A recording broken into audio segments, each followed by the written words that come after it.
እግዚአብሔር ኖኅን እንዲህ አለው፣ በዚህ ትውልድ መካከል አንተን ጻድቅ ሆነህ አግኝቼሃለሁና ቤተሰብህን በሙሉ ይዘህ ወደ መርከቧ ግባ። ከንጹሕ እንስሳት ሁሉ ሰባት ተባትና እንስት፣ ንጹሕ ካልሆኑት እንስሳት ደግሞ ሁለት ተባትና እንስት፣ እንዲሁም ከወፎች ወገን ሁሉ 7 ተባትና 7 እንስት በምድር ላይ ለዘር እንዲተርፉ ከአንተ ጋር ታስገባለህ። ከ7 ቀን በኋላ 40 ቀንና 40 ሌሊት በምድር ላይ ዝናብ አዘንባለሁ። የፈጠርሁትንም ሕያው ፍጡር ሁሉ ከምድረ ገጽ አጠፋለሁ። ኖኅም እግዚአብሔር ያዘዘውን ሁሉ አደረገ።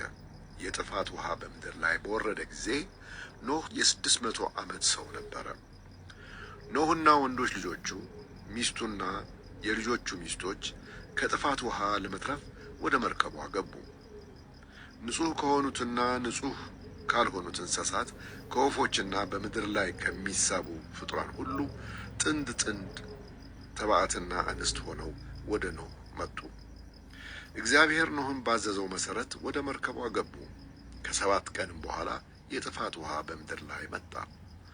ኖኅ በተወለደ በ600ኛው ዓመት በሁለተኛው ወር ከወርም በ17ኛው ቀን በዚያን ቀን የታላቁ ጥልቅ ምንጮች በሙሉ ተነደሉ።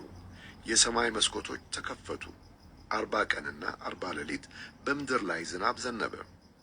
በዚያኑ ዕለት ኖኅና ልጆቹ ሴም፣ ካምና ያፌት እንዲሁም ሚስቱና 3ቱ የልጆቹ ሚስቶች ወደ መርከቧ ገቡ።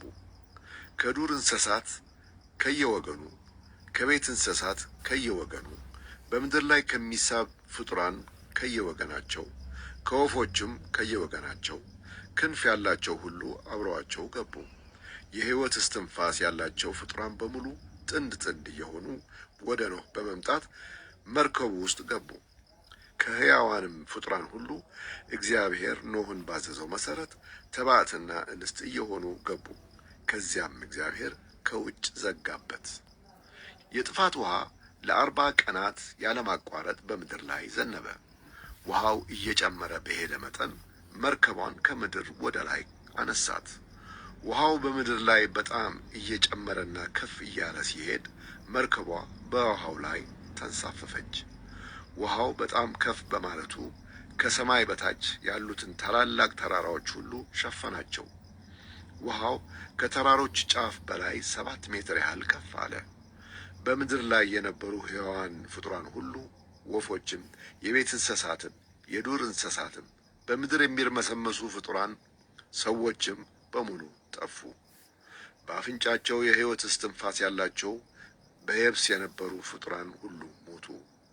ሕይወት ያላቸው ፍጡራን ሁሉ ከምድረ ገጽ ጠፉ። ሰዎችና እንስሳት፣ በምድር ላይ የሚሳቡ ፍጡራንና የሰማይ ወፎች ከምድር ላይ ጠፉ። ኖኅና ከእርሱ ጋር በመርከቧ ውስጥ የነበሩት ብቻ ተረፉ። ውሃውም ምድርን ሸፍኖ 150 ቀን ቆየ።